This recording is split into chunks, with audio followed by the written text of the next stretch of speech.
Welcome to आसर of मन्ना। आप सभी को स्वागत है इस ऑनलाइन प्रोग्राम में। आइए हम वचन सुनने से पहले एक गीत गाते हुए परमेश्वर को महिमा दें।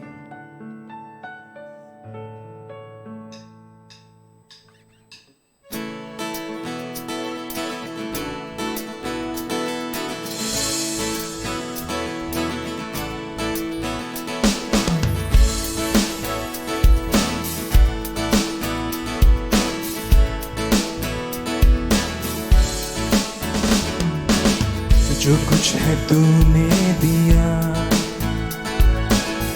उसके बदले में क्या दूं। जो कुछ है तूने किया उसके बदले में क्या कहूँ। धन्यवाद का कटोरा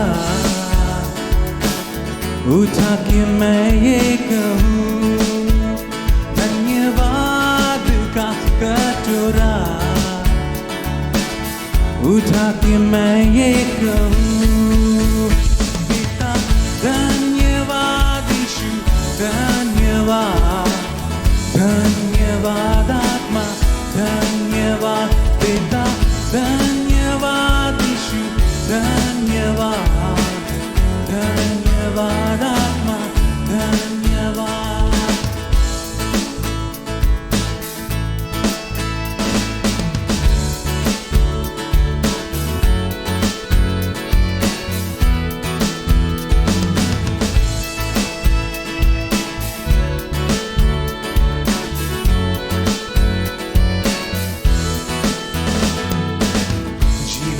तेरा दिया जो कुछ है मेरा सब तूने दिया। जीवन है तेरा दिया जो कुछ है मेरा सब तूने दिया। धन्यवाद का कटोरा उठा के मैं ये कहूँ। धन्यवाद का कटोरा उठा के मैं ये कहूँ। पिता धन्यवाद, यीशु धन्यवाद, धन्यवाद आत्मा धन्यवाद, पिता धन्यवाद, यीशु धन्यवाद, धन्यवाद आत्मा धन्यवाद।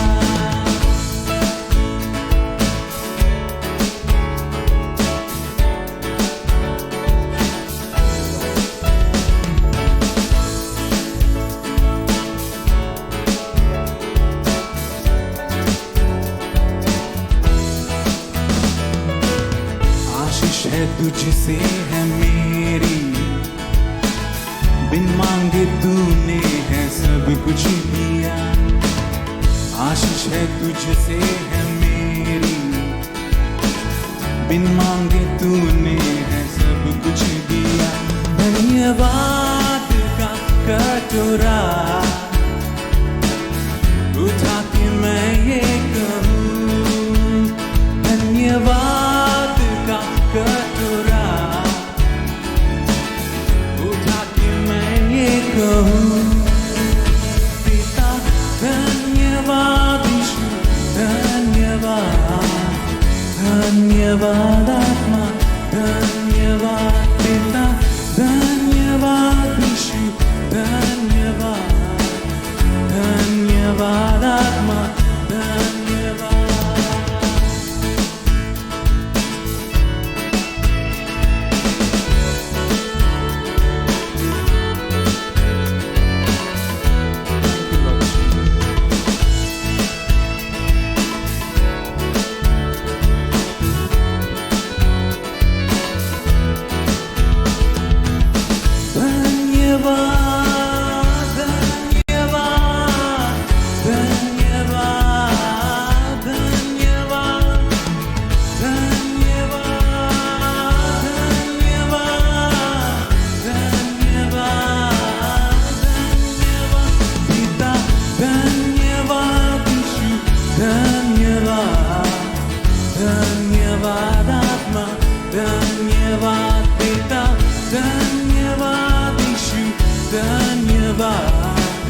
धन्यवाद, धन्यवाद आत्मा, धन्यवाद।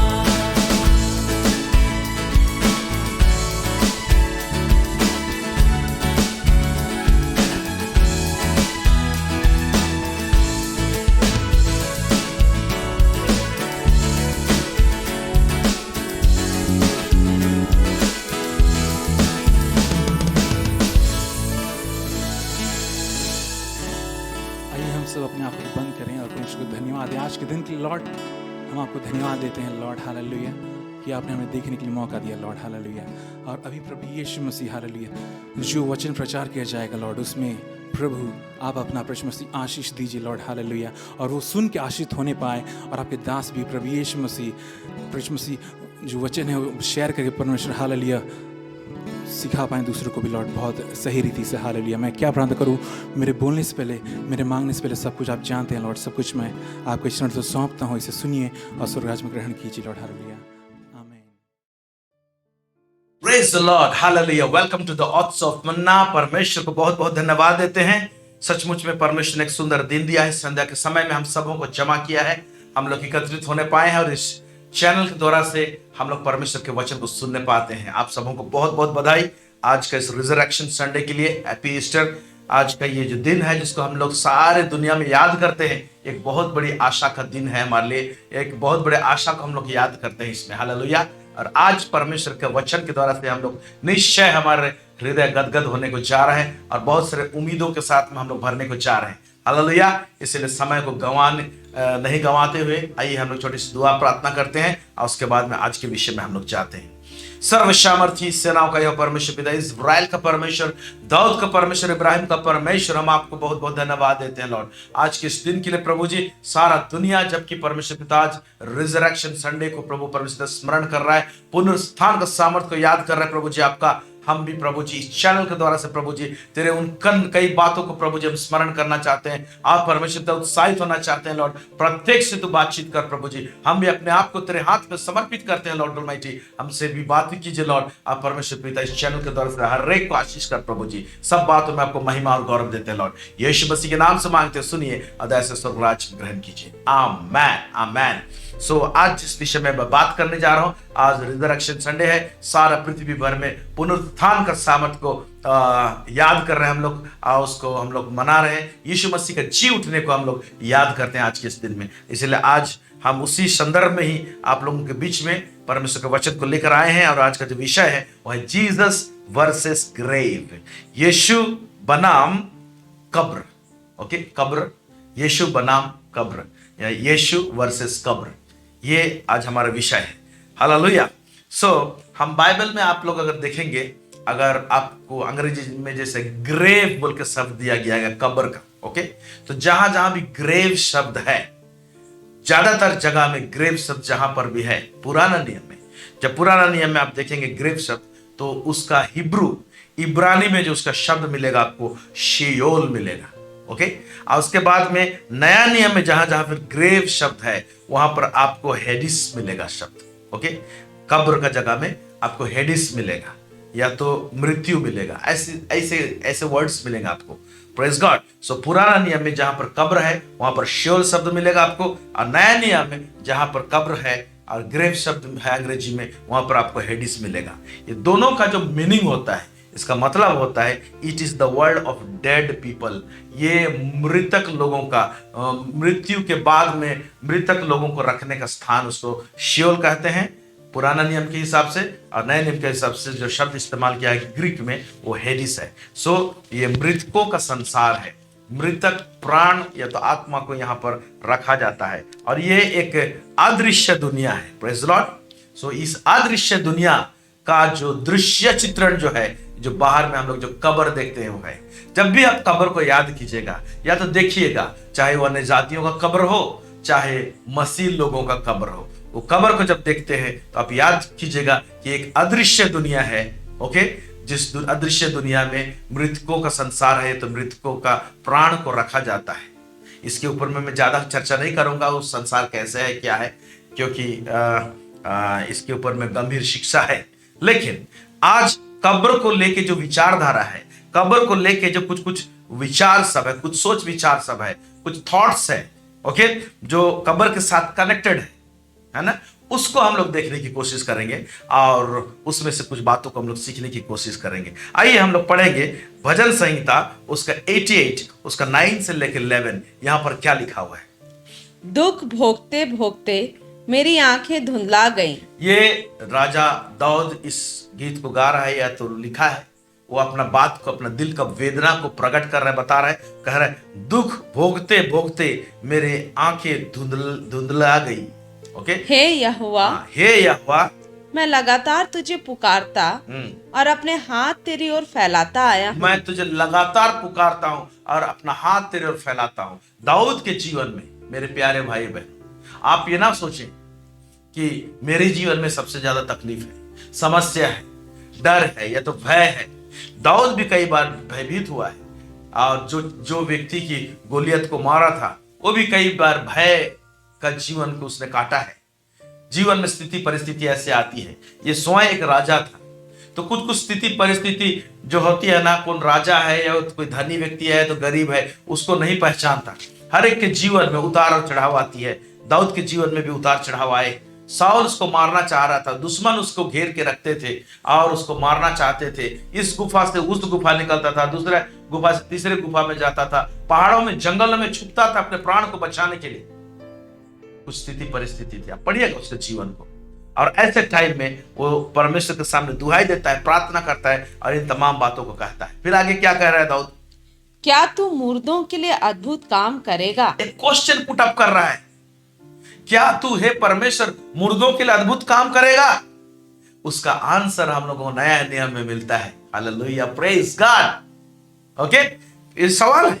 दाऊद एक राजा है और कहता है, दाऊद कहता है क्या तू मुर्दों के लिए अद्भुत काम करेगा। करेगा क्या प्रभु, मुर्दों के लिए करेगा, कर सकता है क्या।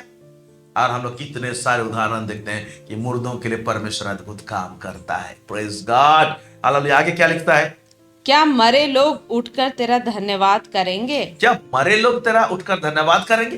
तू कुछ ऐसा करेगा कि मरे लोग उठ जाएंगे और तेरा धन्यवाद करेंगे, कर सकते हैं क्या।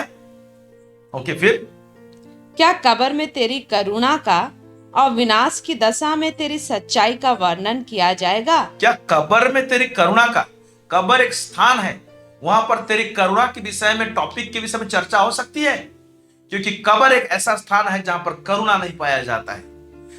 कब्र को क्रूर कहा जाता है, कब्र को डिस्ट्रक्शन का स्थान कहा जाता है, ताड़ना का स्थान कहा जाता है, आंसू का स्थान कहा जाता है। वहां पर क्या करुणा का चर्चा किया जा सकता है। क्या कब्र जैसे जगह में जहां पर निराशाजनक चीज देखने को मिलती है, उस जगह में क्या करुणा की बात की जा सकती है। क्या आप अपना करुणा को प्रकट कर सकते हैं क्या, सवाल पूछ रहा है। कब्र में तेरी करुणा का और विनाश की दशा में तेरी सच्चाई का वर्णन किया जाएगा क्या। ये सारे बहुत सारे सवाल है। यस मेरे प्यारे भाई और बहनों, हमारे जीवन में जब दुख रहती है, तकलीफ रहती है, समस्या रहती है, उतार चढ़ाव होती है, ओके, जब लोग हमको तिरस्कृत करते हैं, हम अकेला का जिंदगी हो जाता है, तो अकेलापन का जिंदगी भी कब्र का जिंदगी जैसा हो जाता है। कब्र में जैसा एक बॉडी को डाल दिया जाता है, अकेला उसको छोड़ दिया जाता है। लोग आते हैं उस बॉडी को, कितने सारे लोग आते हैं, उसके फ्यूनरल के टाइम में आते हैं, दफनाने के टाइम में 100 200 150 लोग रहते हैं, उसको दफना देते हैं उसको कब्र में, उस बॉडी को, वहां से चले जाते हैं। सिर्फ वो मृतक व्यक्ति का बॉडी वहां पर रहता है। आज कुछ कुछ स्थिति परिस्थिति ऐसी रहती है कि हमारा इर्द गिर्द कोई दिखाई नहीं देता है। जैसे कब्र में एक व्यक्ति को डाल दिए है और उसको छोड़ के चले जाते हैं, वैसे हमारे प्रियजन लोग और ऐसे मित्र लोग, बहुत सारे लोग जो हमको चाहने वाले लोग भी रहते हैं, तो एक टाइम में छोड़ के चले जाते हैं और लगता है कि मैं कब्र में हूं, लगता है कि कब्र का एनवायरनमेंट में हूं। ऐसी जगह में आपकी करुणा प्रकट हो सकती है क्या। परमेश्वर को पूछ रहा है दाऊद, परमेश्वर को पूछ रहा है। ओके, फिर कब्र और क्या चीज को भी दर्शाता है, कब्र का विचार क्या है, कब्र के साथ में कौन सा विचारधारा जुड़ा हुआ है। ओके, हम लोग देखेंगे अय्यूब का पुस्तक उसका 7 उसका 9 से लेके 10 क्या कह रहा है यहाँ पर। जैसे बादल छटकर लोप हो जाता है, जैसे आकाश में आप बादल देखते हैं थोड़े समय में, और कुछ ही समय में वो बादल वहां से हट जाता है, चला जाता है, फिर उस बादल का नामो निशान नहीं दिखाई देता है। वो बादल को पुनः वहां पर लाया नहीं जा सकता है, वो बादल चला जाता है। आसमान पूरा क्लियर हो जाता है, बादल गायब हो जाता है, वहां से छटकर चला जाता है। वैसे क्या लिखता है?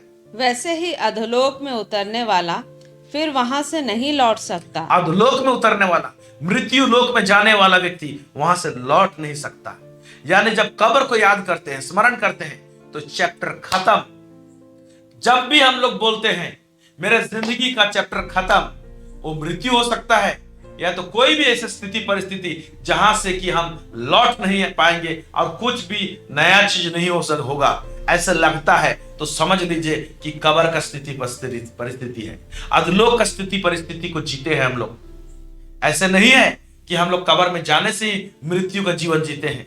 कई बार ऐसे जीवन में आता है कि हम लोग कब्र में गए नहीं रहते हैं, उससे पहले हमारा जिंदगी एक मृत्यु से बदतर जिंदगी हो जाता है कई लोगों का। मेरे प्यारे भाई और बहनों, ऐसे टाइम में सवाल पूछते हैं, ऐसे जगह में कब्र में क्या तेरी करुणा की बातें की जा सकती है, चर्चा की जा सकती है क्या? हालेलुया, यस, की जा सकती है। इसलिए की जा सकती है कि एक व्यक्ति है, उसका नाम यीशु है, उसका नाम यीशु है। उस यीशु का नाम जो आपकी जुबान में है, वो यीशु जिसको आपने उद्धारकर्ता के रूप में ग्रहण किया है, वो जब उपस्थित होता है, वो जब रहता है, उसको जब सामने रखते हैं, तो हम लोग करुणा की बात कर सकते हैं कि यीशु मसीह करुणामय है। परमेश्वर का करुणा यीशु ही है, प्रकट किया है। Hallelujah, praise the Lord. Okay, आइए फिर कहता है, और ना अपने स्थान में फिर मिलेगा। पढ़ेंगे फिर से जी, अय्यूब 7 उसका 9 से 10। जैसे बादल छटकर लोप हो जाता है, वैसे ही अधोलोक में उतरने वाला फिर वहां से नहीं लौट सकता। हाँ, वह अपने घर को फिर लौट ना आएगा और ना अपने स्थान में फिर मिलेगा। ये जो भी व्यक्ति कह रहा है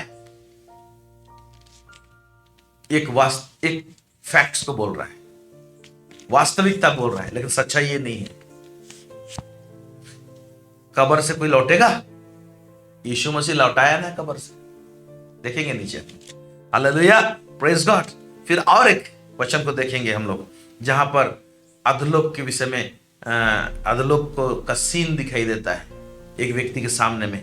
वो है, हम लोग पढ़ेंगे यशायाह नबी का पुस्तक 38 उसका 1 से लेके 11। यहाँ पर एक राजा है जो बीमार पड़ जाता है, और ये राजा है, उसका नाम है हिजकिय्याह, और रोगी हो जाता है, बीमार हो जाता है। और देखते हैं उसके साथ में क्या होता है, हम लोग पढ़ेंगे इसको। उन दिनों में हिजकिय्याह ऐसा रोगी हुआ कि वह मरने पर था। हिजकिय्याह जो राजा था ऐसा रोगी हो गया, ऐसा बीमार हो गया कि क्या होता है, वो मरने पर था, लिखता है। फिर तब आमोस के पुत्र यशायाह नबी ने उसके पास जाकर कहा, यहोवा यूं कहता है, अपने घराने के विषय जो आज्ञा देनी हो वह दे, क्योंकि तू ना बचेगा, मर ही जाएगा। बोलता है भविष्यवक्ता, ऐसा भविष्यवक्ता आता है परमेश्वर की ओर से, कहता है अपने घराने को जो भी इंस्ट्रक्शन दे दे, क्योंकि मरने का टाइम होता है ना। बुजुर्ग लोग बताते हैं, जमीन का पट्टा वहां पर है, बैंक में इतना बैलेंस है, मैंने उसको उधार दिया है, मैंने उससे उधार लिया है, उसको चुका देना, वगैरह वगैरह, बहुत सारे इंपॉर्टेंट चीज को बोल के जाना चाहते हैं। तो तुमको कुछ बोलना है अपने घर परिवार में, सेटलमेंट करना है तो कर ले, क्योंकि तुम मरने वाला है। ये बात को साफ साफ उसके पास में पहुंचा दिया जाता है। फिर आगे क्या होता है? तब आमोस के पुत्र यशायाह नबी ने, तब हिजकिय्याह ने दीवार की ओर मुंह फेर कर यहोवा से प्रार्थना करके कहा, हे यहोवा, मैं विनती करता हूँ, स्मरण कर कि मैं सच्चाई और खरे मन से अपने को तेरे सम्मुख जानकर चलता आया हूँ। हाँ, जब ये खबर मिलता है तो वो अपना चेहरा को दीवार की तरफ करता है और वो प्रार्थना करता है, गिड़गिड़ाता है, रोता है परमेश्वर के सामने, देख प्रभु, मैं तेरे सामने सच्चाई के साथ और खरे मन से कैसे मैं तेरे सम्मुख के सामने चला हूं, तेरे सामने रहा हूं, प्रभु मुझ पर दया कर। है? फिर बोलता है चलता आया हूं, और जो तेरी दृष्टि में उचित थी वही करता आया हूं। और हिजकिय्याह बिलक बिलक कर रोने लगा, लिखा हुआ है, बिलक बिलक कर रोने लगा। क्या मुझे मर जाना चाहिए? मेरे और कुछ अरमान है, मुझे कुछ करना है, मैं मरना नहीं चाहता हूं, बोल के प्रार्थना कर रहा है। आगे क्या होता है? तब यहोवा का यह वचन यशायाह के पास पहुंचा, जाकर हिजकिय्याह से कह कि तेरे मूल पुरुष दाऊद का परमेश्वर यहोवा यूं कहता है, मैंने तेरी प्रार्थना सुनी। यस, मैं ये बताना चाहता हूं, मरने की घड़ी में क्या प्रार्थना सुना जा सकता है क्या? यस, ये व्यक्ति है, लेकिन एक मरता हुआ व्यक्ति अगर जीना चाहता है, दो चीज हो सकती है। कई बार क्या होता है कि हम लोग अपने जर्नी को कंप्लीट कर लिए रहते हैं। मरना जो है ना वो एंड नहीं है, एक नया दुनिया में प्रवेश करना होता है। इसीलिए अगर हम तैयार रहते हैं तो बेटर, प्रभु लेना चाहता है तो ले जाना ही अच्छा है।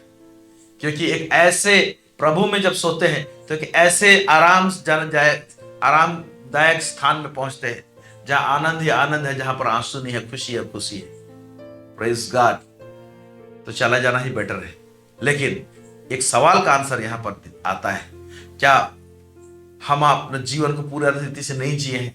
कुछ करने का इच्छा है, अरमान है, हमारे जीवन का उद्देश्य कंप्लीट नहीं हुआ है, ऐसा लगता है, और प्रभु से हम गिड़गिड़ाते प्रार्थना करें, प्रभु मुझे बख्श दे, बोलने से क्या परमेश्वर हमको जीवन दान दे सकता है? क्या हमारे जीवन को लंबी कर सकता है? क्या हाँ, कर सकता है। इस व्यक्ति के जीवन में किया, हिजकिय्याह राजा के जीवन में किया।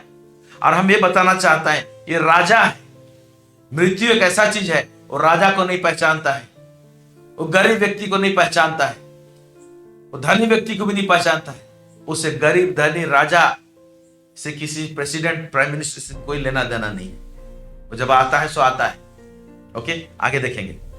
मैंने तेरी प्रार्थना सुनी और तेरे आंसू देखे हैं। सुन, मैं तेरी आयु 15 वर्ष और बढ़ा दूंगा। सुन, मैं तेरी आयु 15 वर्ष और बढ़ा देता हूं, बोलता है। Praise God, hallelujah. फिर आगे, असुर के राजा के हाथ से मैं तेरी और इस नगर की रक्षा करके बचाऊंगा। फिर आगे, यहोवा अपने इस कहे हुए वचन को पूरा करेगा। हाँ। और यहोवा की ओर से इस बात का तेरे लिए यह चिन्ह होगा कि धूप की छाया जो आहाज की धूप घड़ी में ढल गई आहाज है। का धूप घड़ी है, धूप घड़ी उसका मैं एक सिग्नल दिखाऊंगा बोलता है। हाँ। मैं 10 अंश पीछे की ओर लौटा दूंगा। अतः वह छाया जो 10 अंश ढल चुकी थी लौट गई। यहूदा के राजा हिजकिय्याह का लेख जो उसने लिखा जब वह रोगी होकर चंगा हो गया था, वह यह है। हाँ, जब रोगी होकर जब चंगा हो गया तो वो कुछ बोल रहा है, इसी बात को लिखा है। क्या बोल रहा है देखेंगे, ध्यान से, धीरे से पढ़ेंगे इस जगह को। मैंने कहा, अपनी आयु के बीच ही मैं अधोलोक के फाटकों में प्रवेश करूंगा। वो बोल रहा है जब इस प्रकार का बात आ गया, मैंने रोग में पड़ गया था तो बोला, क्या बोला? मैंने कहा अपनी आयु के बीच में ही, मैं तो पूरा जिंदगी काटने नहीं पाया हूं, मेरा आयु का बीच में हूं, मैं बीच में ही अधोलोक के फाटकों में प्रवेश करूंगा, अधोलोक के मुंह में जाके मैं पढ़ूंगा, बोलता है। फिर आगे क्या बोलता है? क्योंकि मेरी शेष आयु हर ली गई है। मेरा जो शेष आयु जो है वो छीन लिया गया है मुझसे, बोल रहा है। कौन छीन रहा है? क्या हुआ जो छीन रहा है? क्या हुआ जो मरने वाला बात था? इसका ये अलग स्टडी का विषय है। ओके, क्या था? मरने वाला था। फिर प्रार्थना किया तो परमेश्वर 15 वर्ष जोड़ दिया उसको। फिर आगे क्या लिखता है? मैंने कहा, मैं याकूब को जीवितों की भूमि में फिरना देखने पाऊंगा। यानी मैं, और मुझे रेवलेशन चाहिए परमेश्वर का, और प्रकाशन चाहिए। परमेश्वर का प्रकाशन जीते जी एक अलग बात है, मृत्यु के बाद एक अलग बात है। ओके, जीते जी परमेश्वर का प्रगटीकरण पाना और महिमा में बदलना, इससे क्या होता है? मैं जरा से एक छोटा सा चीज आप लोगों को बताना चाहता हूं। साधु सुंदर सिंह जो एक सिख परिवार से यीशु मसीह को उद्धारकर्ता के रूप में ग्रहण किया हुआ था, वो अपने पुस्तक में लिखा है, क्योंकि प्रभु उसको आत्मा में स्वर्गीय स्थानों में घुमाता था। उसके पुस्तकों को पढ़िएगा अगर आपको मिलता है। मेरे पास एक बड़ा वॉल्यूम था, आज भी शायद है, मैं उसको पढ़ा हूं। तो कहता है कि हम लोगों को पृथ्वी में प्रभु में बढ़ने के लिए मौका दिया जाता है। जितना हम प्रभु में बढ़े रहते हैं, हम जब इस संसार को छोड़ते हैं तो आत्मिक जगत में जाते हैं, तो वहां लाइट्स का लेयर है परमेश्वर का उपस्थिति में। तो जो लोग प्रभु में परिपक्व और मजबूत रहते हैं तो वो है बहुत ब्राइट लाइट में रहते हैं। और जो लोग प्रभु में बच्चे रहते हैं, नहीं बढ़े रहते हैं, ओके, उस लाइट को बर्दाश्त नहीं करने पाते और अपने आप को खुद एक अलग लेयर का लाइट में ले जाते हैं। वो लोग, वो भी प्रभु का लाइट है, लेकिन वो इंटेंसिटी नहीं रहता है वहां पर। प्रभु ऐसे स्तर सबको रखा है। ओके, तो मेरे प्यारे भाई बहनों, हम लोग प्रभु में यहां पर कैसे बढ़ते हैं? जब प्रभु का प्रकाशन को प्राप्त करते हैं और बढ़ते हैं, हमारे जीवन में प्रभु का महिमा दिखाई देता है इसी धरती में, ओके, तो उस आत्मिक जगत में हम लोग एक डिफरेंट लेयर में रहते हैं। Praise God. इसीलिए अगर हमको ये जो मौका मिला है हमारी जिंदगी में हमको, तो प्रभु को और अधिक से अधिक खोजना चाहिए और हम लोगों को प्रभु में बढ़ जाना चाहिए, मैच्योरिटी में बढ़ जाना चाहिए, उसके गुणों में बढ़ जाना चाहिए हम लोग। इसलिए हम लोगों को मौका दिया जाता है इस धरती में। लेकिन ये हिजकिय्याह क्या बोल रहा है ना, मैंने कहा मैं अपनी आयु के बीच ही में अधोलोक के फाटक में प्रवेश करूंगा, क्योंकि मेरी शेष आयु हर ली गई है।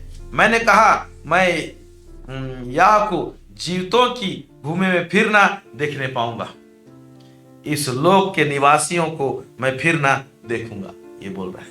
इसलिए आपको और मुझे जब वक्त और समय मिला है, तो ये वक्त इसलिए दिया गया है कि हम परमेश्वर में, प्रभु में परिपक्व हो जाएं, मजबूत हो जाएं, ताकि हम लोग एक हाई इंटेंसिटी का लाइट में उस आत्मिक जगत में परमेश्वर की उपस्थिति में रहने पाए।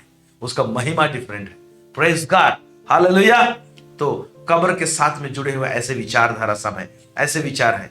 फिर कब्र के साथ में जुड़ा हुआ क्या क्या विचार है, मैं पढ़ रहा हूं आप लोगों के लिए। पहला कुरिन्थी उसको 15 उसका 55, इंग्लिश और हिंदी में थोड़ा सा डिफरेंट कर दिया गया है। मैं हिंदी को पढ़ रहा हूं आपके लिए। हे मृत्यु तेरी जय कहां रही, हे मृत्यु तेरी जय कहां रही, हे मृत्यु तेरा डंक कहां रहा। एक्चुअली ऐसे होना चाहिए, हे कब्र, हे या तो हे अधोलोक तेरी जय कहां रही, ऐसे होना चाहिए वाला, क्योंकि अंग्रेजी में ऐसे लिखा हुआ है, O death where is thy sting, O grave यानी कब्र, अधोलोक, O grave where is thy victory. अब सवाल पैदा होता है, कब्र का विजय क्या है? कब्र कैसे विजय प्राप्त करता है? कब्र का विजय क्या है? कब्र जयवंत कब होता है? अधोलोक जयवंत कब होता है? या तो सीधा सीधा शब्द ये बोल रहा हूं मैं, कब्र जयवंत कब होता है? ओके, यहां लिखा हुआ है, क्वेश्चन दे रहा है, क्या लिखा हुआ है? हे कब्र या तो हे अधोलोक तेरी जय कहां रही, ऐसे होना चाहिए। ओके, तो कब्र का जय क्या है? कब्र का विजय क्या है?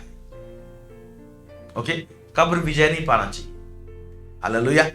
क्या है? आइए हम लोग कुछ चीज बातों को और देखेंगे।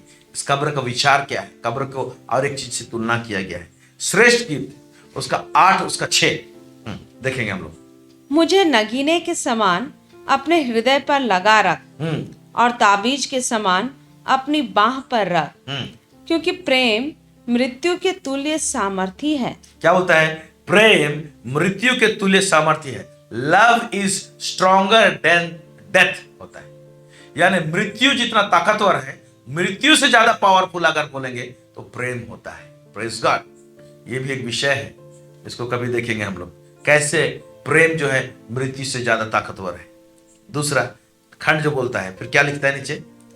और ईर्ष्या कब्र के समान निर्दयी है। बस इतना तक पढ़ना चाह रहे हैं, नीचे और भी लिखा है कुछ। और ईर्ष्या कब्र के समान निर्दयी है, यानी कब्र को क्या कहा जाता है? निर्दयी कहा जाता है, उसमें दया नहीं पाई जाती है। और उसको तुलना क्या जाता, किसके साथ किया जाता है? ईर्ष्या, है ना। ईर्ष्या जो है ना बहुत भयंकर चीज है। ओके, ईर्ष्या किस प्रकार का कब्र में इंसान को पहुंच जाता है? आपने पढ़ा होगा कि याकूब के 12 बेटे थे। 12 बेटे में एक बेटा का नाम था यूसुफ, जिसके जीवन के लिए परमेश्वर का एक बहुत बड़ा उद्देश्य था। प्राइम मिनिस्टर बनने वाला था एक देश का, और अपने ही देश में हम लोग देखने पाते हैं कि उसके भाई लोग उसके दर्शन को जब वो बताता था, उसके कारण से, और उसका बाप जिसको प्यार करता था याकूब, किसको? यूसुफ को, तो यूसुफ से को सारे भाई लोग, 10 भाई लोग क्या करते थे? उसे ईर्ष्या करते थे, यूसुफ से ईर्ष्या करते थे। और उस ईर्ष्या के खातिर मालूम, एक खुला कब्र में डाले उसको, एक ऐसा गड्ढा था जिसको उसमें डाल दिए ताकि वो मर जाए उसमें। है, लेकिन उनका मन बदला और उस कब्र से बाहर निकालते हैं, या तो उस गड्ढे से बाहर निकालते हैं, बेच भी देते हैं उसको, और उसका जिंदगी कब्र जैसा हो ही जाता है। तो ईर्ष्या को क्या कहा गया है? है ना, कब्र के समान निर्दयी है। ओके, निर्दयी है, दयालु नहीं है। सो कब्र जो स्थान है, कब्र का स्थान या तो एनवायरनमेंट क्या चीज को दर्शाता है? कब्र का स्थान है जहां पर आंसू बहाया जाता है। कब्र का स्थान में आप उस एनवायरनमेंट में जाएंगे तो सबसे ज्यादा वहां पर आंसू बहाए गए हैं। ओके, रोने का स्थान है कब्र। आप देखते हैं कि जब हम लोग एक व्यक्ति को मिट्टी देने जाते हैं तो लोगों के चेहरे में स्माइल नहीं रहता है, मुस्कुराहट नहीं रहती। तो कब्र जो है ना, कब्र एक्चुअली क्या कर रहा है? लोगों का मुस्कुराहट को छीन रहा है। आज भी बहुत लोग वास्तविक रूप में कब्र में नहीं गए हैं, लेकिन कितने समय के लिए, सालों साल के लिए उनका मुस्कुराहट छीन दिया गया। ये कौन सा जिंदगी है? एक कब्र वाला जिंदगी है। दूसरा, कब्र जो है भयभीत करता है, डर उत्पन्न करता है। लोग डरते हैं क्योंकि कब्र मृत्यु का मैसेज देता है, इसलिए डरते हैं। वो डर का स्थान है। फिर कब्र जो है, ऊपर के कई जो वचन पढ़े उसके अंदर से क्या संदर्भ मिलता है? कब्र जो है, जो निराशाजनक स्थान है, जहां पर कोई आशा नहीं होती है, ये कब्र का स्थान है। फिर कब्र का जो स्थान है वो क्या चीज है? जो सड़ाहट को दर्शाता है, बदबू का स्थान है। ओके, अगर कब्र खोद दिए आप वहां पर और बॉडी बाहर आ गया, वो गंध मारेगा। या तो अंदर में सड़ाहट है, वो गंध अंदर में है वहां पर। ओके, वो गंध का स्थान। फिर कब्र जो है वो एक डार्क प्लेस है, एक अंधेरा जगह है। यीशु मसीह के टाइम में चट्टान को खोदा जाता था, कुछ ऐसे गड्ढा खोदा जाता था, गुफा जैसे बनाया जाता था, और उसके मुंह में एक बड़ा सा पत्थर डाल दिया जाता था। अंदर में अंधेरा रहता था। ये अंधेरा स्थान है। अंधेरा वो स्थान होता है जहां कुछ भी नजर नहीं आता, रास्ता किधर है, क्या जाऊं, आगे मेरा भविष्य है क्या पता नहीं चलता। तो ऑलरेडी जहां पर आंसू है, जहां पर डर के जीवन जी रहे हैं, जहां पर निराशाजनक जीवन जी रहे हैं, जहां पर कुछ सड़ाहट वाला टाइप का जीवन जी रहे हैं, जहां पर ऐसे अंधकारपन हमारे जीवन में, इस प्रकार का जीवन अगर जी रहे हैं तो ऑलरेडी है ना, कब्र का जकड़न दिखाई देता है वहां पर, या तो कब्र का उपस्थिति दिखाई दे रहा है।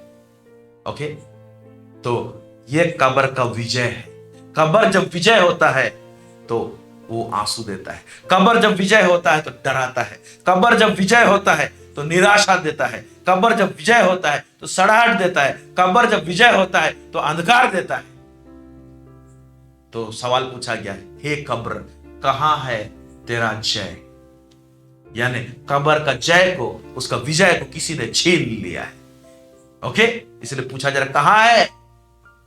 किसने छीन लिया? यीशु मसीह ने छीन लिया। Praise the Lord. Yeshu Masih ने डर को दूर किया। यीशु मसीह हमारा आंसू को दूर करता है। यीशु मसीह हमको निराशा में आशा देता है। ओके, यीशु मसीह हमारा ज्योति है, अंधकार में ज्योति देता है। यीशु मसीह सड़ाहट को दूर करता है, एक नई जिंदगी देता है हम लोगों को। Praise God. इसीलिए यीशु मसीह कब्र से कहीं बढ़कर है। इसीलिए हमने ये टॉपिक रखा है, कब्र, यीशु मसीह वर्सेस खबर। इसमें कौन सा पार्टी जीतेगा? ओके, इंग्लैंड वर्सेस स्पेन रहता है। Okay, India versus Pakistan hockey team, बहुत सारे जैसे है। ओके, तो जो दो जन युद्ध होता है तो एक जन जीतता है। यहां पर दोनों जन का जो वर्सेस है, ओके, इसमें कौन जीता है? यीशु मसीह जीता है। Praise God, hallelujah. Yeshu Masih ने सारे नेगेटिव जो है उसको सबको स्वैप आउट कर दिया, उसको दूर कर दिया, उसको ठोकर मार दिया है, उसको झाड़ू मार दिया है। और उसका चित्रण को हम लोग लाजर की जिंदगी में देखते हैं। लाजर वो व्यक्ति जिसको यीशु मसीह प्यार करता था, लेकिन जिसको प्यार करता था उस व्यक्ति को कब्र निगल दिया था।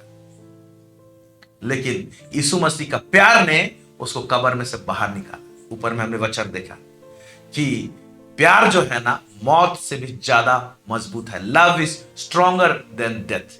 तो लाजर जो मर गया था, यीशु मसीह का प्यार उस मृत्यु से ज्यादा तगड़ा और मजबूत है, इसीलिए उसको वहां से बाहर निकाला। इसीलिए आज आप और हम यीशु का प्यार पाए हैं ना, मेरे प्यारे भाई बहनों, आप नहीं जानते हैं कितना बड़ा दौलत पाया है आपने, कितना बड़ा दौलत पाया है। यीशु का प्यार पाना कितना बड़ा दौलत पाए हैं आप नहीं जानते। खाबा शांतारा लाबा, प्रेज गॉड। ये प्यार जो है ना, हमको मृत्यु की छाया से निकाल देता है, हमारे जीवन में जिंदगी को ऐड करता है।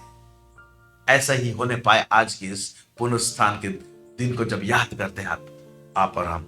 आइए हम लोग इसको देखते हैं, इस लाजर के साथ में क्या होता है हम लोग देखेंगे। यूहन्ना रचित सुसमाचार 11 अध्याय उसका 17 से लेकर 25 आयत, यहाँ पर क्या लिखता है। वहां पहुंचने पर यीशु को यह मालूम हुआ, यीशु मसीह को मालूम हुआ इसको कि लाजर को कब्र में रखे हुए 4 दिन हो चुके हैं। लाजर को रखे हुए 4 दिन हो गए। फिर बैतनिय्याह यरूशलेम के समीप कोई 2 मील की दूरी पर था। बहुत से यहूदी मार्था और मरियम के पास उनके भाई की मृत्यु पर शांति देने के लिए आए थे, क्योंकि जब मृत्यु होती है, कब्र का बात होता है, तो मन अशांत हो जाता है, रोना होता है। यहाँ पर रोने का चीज है यहाँ पर। ओके, फिर आगे पढ़ेंगे। जब मार्था ने यीशु के आने का समाचार सुना तो उससे भेंट करने को गई, परंतु मरियम घर में बैठी रही। मार्था ने यीशु से कहा, हे प्रभु, यदि तू यहाँ होता तो मेरा भाई कदापि ना मरता। यहाँ पर एक बात बोल रहा है, यीशु अगर तू यहाँ पर होता तो मेरा भाई नहीं मरता। अब हमारे हाथ से, हमारे दायरे से बाहर हो चुका है, हमारे दायरे से बाहर हो चुका है। एक ऐसा समस्या हम फेस कर रहे हैं, इसका क्या हो सकता है हम नहीं बोल सकते हैं, लेकिन आप यहाँ पर होते तो हमने देखा है, आपने बहुतों को चंगा किया है, हमारा भाई नहीं मरता। प्रभु आप होते तो हमारा भाई नहीं मरता।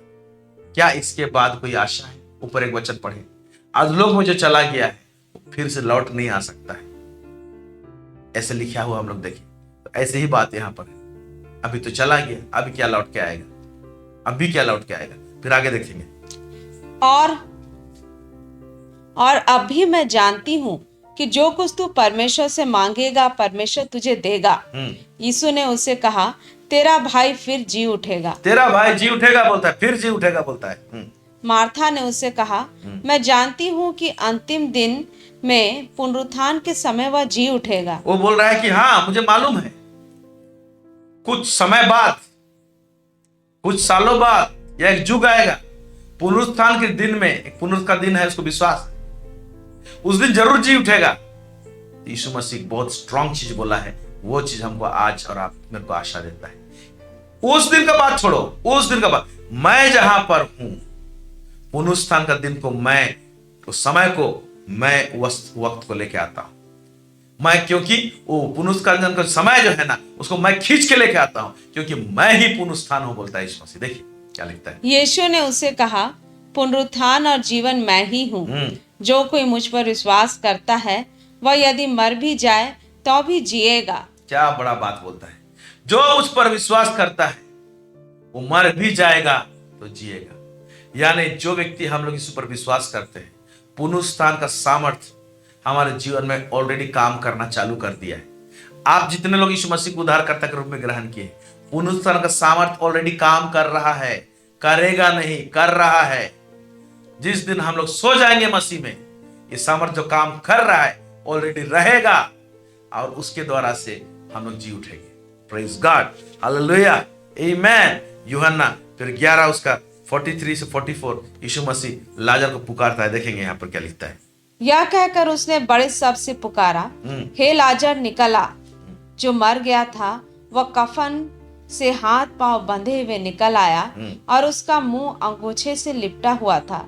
यीशु ने उनसे कहा, उसे खोल दो और जाने दो। हाँ, अभी देखिए कि ये व्यक्ति मरा हुआ था और 4 दिन हो चुके थे। 4 दिन में एक बॉडी डिके हो जाता है, उसमें कीड़े लग जाते हैं, वो गलना चालू हो जाता है और शरीर का हर अंग गलता है।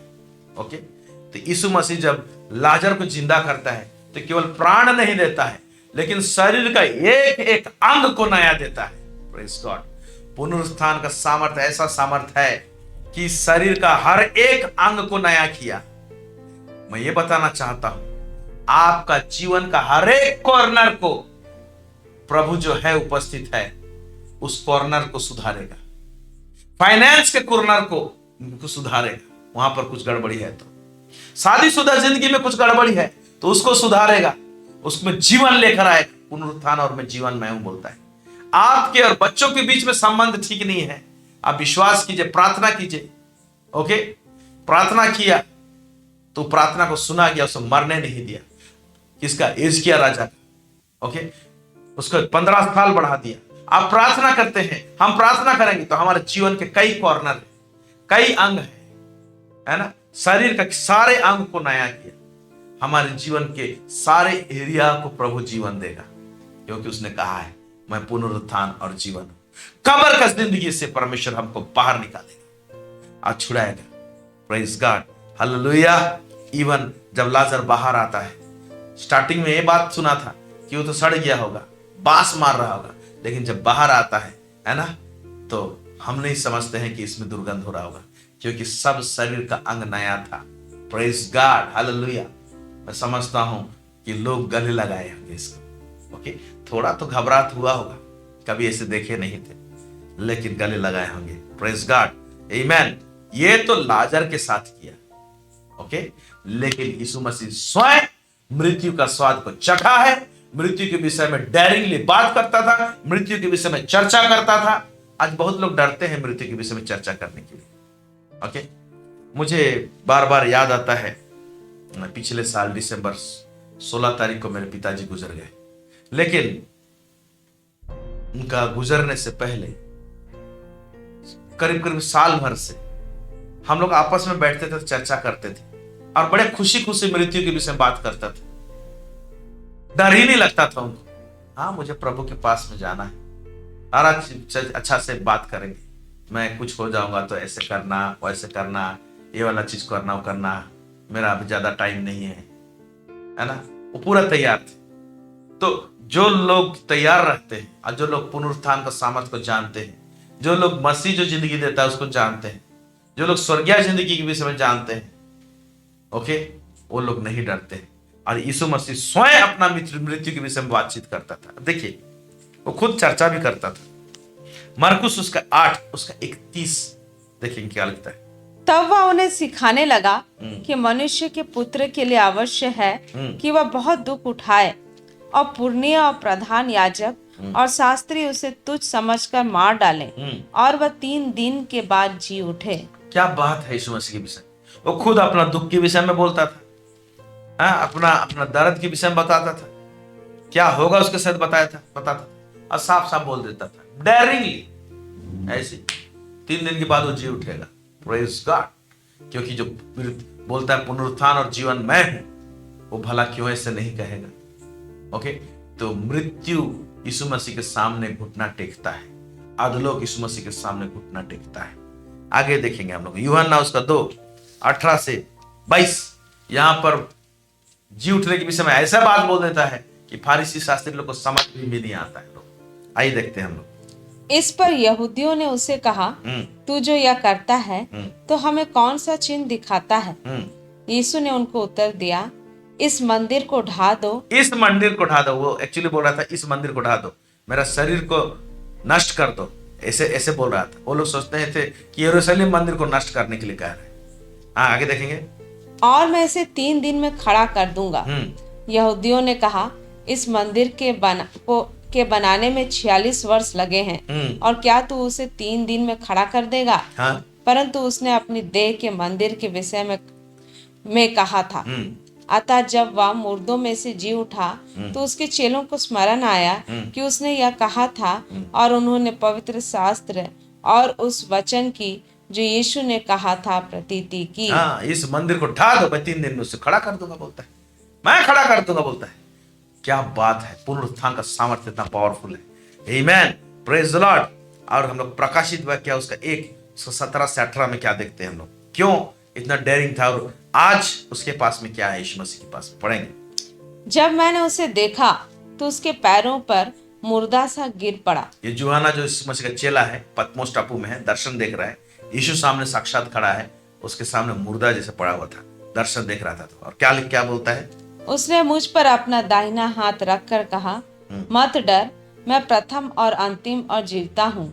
मैं मर गया था और अब देख मैं युगानुयुग जीवता हूँ। मैं मर गया था और अब देख मैं युगानुयुग जीवता हूँ। फिर कहता है, मृत्यु और अधलोक की कुंजियां मेरे ही पास में है। अधलोक एक स्थान है जहां पर लोगों को रखा जाता था मरने के बाद, बंद करके रखा हुआ रहता था। ओके, यीशु मसीह जब मरा तो खुद अधोलोक में गया। ओके, शैतान के हाथ से उस कुंजी को, चाबी को ले लिया, सॉरी मृत्यु का हाथ से ले लिया। अभी उसका चाबी यीशु मसीह के पास में है। अभी कोई किसी को बंद नहीं कर सकता है। विशेष करके जो लोग प्रभु में सोते हैं उनको कोई बंद नहीं कर सकता है, क्योंकि उसका चाबी किसके पास में है? यीशु मसीह के पास में है। Hallelujah, praise God. बोलता है मृत्यु और अधोलोक की कुंजियां मेरे पास में है, ये अधिकार मेरे पास में है, बोलता है। आमीन। फिर होशे उसका 13 उसका 14 में एक प्रोफेसी किया गया था। उसी चीज को कुरिन्थी में हम लोग पढ़े, पहला अध्याय, पहला कुरिन्थी 15 अध्याय उसका 51 में हम लोग पढ़ रहे थे उसी चीज को। ओके, क्या लिखता है यहाँ पर? मैं उसको अधोलोक के वश से छुड़ा लूंगा और मृत्यु से उसको छुटकारा दूंगा। हे मृत्यु, तेरी मारने की शक्ति कहाँ रही? हे मृत्यु, तेरी मारने की शक्ति कहाँ रही? क्या बात लिखा हुआ, तेरी मारने की शक्ति कहाँ रही? ओके, आज जब हम लोग मृत्यु होते हैं, मृत्यु एक टॉपिक में बताया था, मृत्यु एक दूत है, एक व्यक्ति है। ओके, वो उसका काम है प्राण को लेके जाना, अधोलोक में छोड़ देना। ओके, तो इस दूत से लोग डरते हैं, लेकिन आज मृत्यु जो है वो यीशु मसीह का हाथ में कठपुतली जैसा है। ओके, उसको बहुत साल पहले, 1-2 साल पहले हमारे इसी चैनल में हमने बताया था, देखिएगा उसको, ऐसी ईस्टर संडे आसपास में, तो आपको मिलेगा उसमें आप लोग। तो यहाँ पर लिखा हुआ है, हे मृत्यु, तेरी मारने की शक्ति कहाँ रही? हे अधोलोक, तेरी नष्ट करने की शक्ति कहाँ रही? मैं फिर कभी नहीं पछताऊंगा, लिखा हुआ है। कहाँ रही? तो प्रभु ने एक ऐसा बड़ा अद्भुत काम कर दिया है हमारे लिए, एक बड़ा आशा दिया है। तो आज अगर किसी का जिंदगी कब्र समान है, डर में जी रहा है और निराशाजनक जीवन जी रहा है, एक सड़ाहट का जीवन जी रहा है और आंसू का जीवन जी रहा है, तो उस कब्र से प्रभु निकालना चाहता है। प्रेज गॉड, क्योंकि पुनरुत्थान और जीवन मैं हूं कहता है। उस यीशु मसीह से आप प्रार्थना कर सकते हैं और प्रार्थना को सुनता है, मृत्यु से बचाता है। अगर सचमुच में वास्तविक रीति से मृत्यु का अगर किसी का डर है, ओके, तो डरने की आवश्यकता नहीं है। मृत्यु एक नींद के समान है। जो लोग प्रभु का भय मानते हैं, साधु सुंदर सिंह कहते हैं, है ना, कि जो लोग यीशु मसीह को उद्धारकर्ता के रूप में ग्रहण किए हैं, जब मृत्यु का टाइम रहता है ना, तो भयभीत नहीं होते हैं, वो लोग आनंदित होते हैं, खुशी होते हैं। क्योंकि कई बार क्या होता है, लोग स्वर्गदूतों को देखते हैं, वो लोग लेने आते हैं आत्मा को। मृत्यु का दूत तो रहता है, लेकिन स्वर्गदूत वो आके लेके जाता है, लेकिन स्वर्गदूत लोग को देखते हैं। कई लोग क्या करते हैं, स्वर्ग से नीचे सीढ़ी उतरते हुए देखते हैं और सीढ़ी में चढ़ते हुए चले जाते हैं। तो ऐसे ऐसे अद्भुत कुछ लोग होते हैं जो लोग प्रभु में अच्छा सेवकाई किए हैं। तो डॉक्टर डीजे दिनाकरण बताते हैं, कई बार बताए हैं कि ये कई बार एक कुछ रथ आता है, ओके, स्वर्गीय रथ आता है और उसको लेके जाता है। ओके, तो ऐसे चीजों को देखने पाते हैं, आंख खुल जाती है। तो क्यों घबराएंगे, क्यों डरेंगे? Praise God, hallelujah. ये सुखद अनुभव है, एक नींद के जैसा है। इधर सोए और हमारा आंख एक नया दुनिया में खुलता है। इसीलिए जो लोग प्रभु यीशु मसीह में है, उनको मृत्यु के लिए डरने के लिए और घबराने की कोई आवश्यकता नहीं है, क्योंकि यीशु मसीह कहा है, मैं पुनरुत्थान और जीवन हूं। Praise Lord. प्रभु इस वचन में अधिकाई से आशीष दे आप सब। God bless you. प्रार्थना करते हैं। सर्व सामर्थी सेनाओं का यह परमेश्वर पिता, इज़राइल का परमेश्वर, दाऊद का परमेश्वर, इब्राहिम का परमेश्वर, हम आपको बहुत बहुत धन्यवाद देते हैं प्रभु जी। आपने प्रभु जी आज अपने वचनों से हम सबको उत्साहित किया और प्रभु जी हमारे हृदय को प्रभु जी एक बड़ी आशा से भरा है प्रभु जी। आप परमेश्वर पिता आज प्रभु जी हमको प्रफुल्लित किया, इसके लिए धन्यवाद देते हैं। हाँ प्रभु, हम परमेश्वर पिता तुझी में जीने पाए और तुझी में मरने पाए, ताकि प्रभु परमेश्वर पिता प्रभु हम प्रभु जी जब आंख बंद करते हैं यहाँ पर, तो प्रभु जी तेरा आने वाला दुनिया जो जगत है प्रभु जी, जहां पर तू विराजमान है प्रभु जी, हम आपके साथ सामने प्रभु जी आंख खोलने पाए प्रभु जी, आपके चेहरे को निहारने पाए प्रभु जी। इसलिए हमारे इस जीवन को प्रभु परमेश्वर पिता आगे तो गाइड करके लेके जा प्रभु जी। आप परमेश्वर पिता इस समय हम प्रार्थना करते हैं, अगर कोई भयभीत है, डरा हुआ है प्रभु जी, रोग में है, बीमारी में है, तो प्रभु से बाहर निकाल, रोग और बीमारी से छुटकारा दिला प्रभु जी, मृत्यु के भय से छुटकारा दिला प्रभु जी, और आनंद से भर दे, खुशी से भर दे प्रभु जी। सब बातों में आपको महिमा और गौरव देते हैं लॉर्ड। यीशु मसीह के नाम से मांगते सुनिए और दया से स्वर्गराज में ग्रहण कीजिए। आमीन। God bless you. प्रभु आप सबको बहुत अधिकाई से आशीष दे। Thank you so much.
हैं।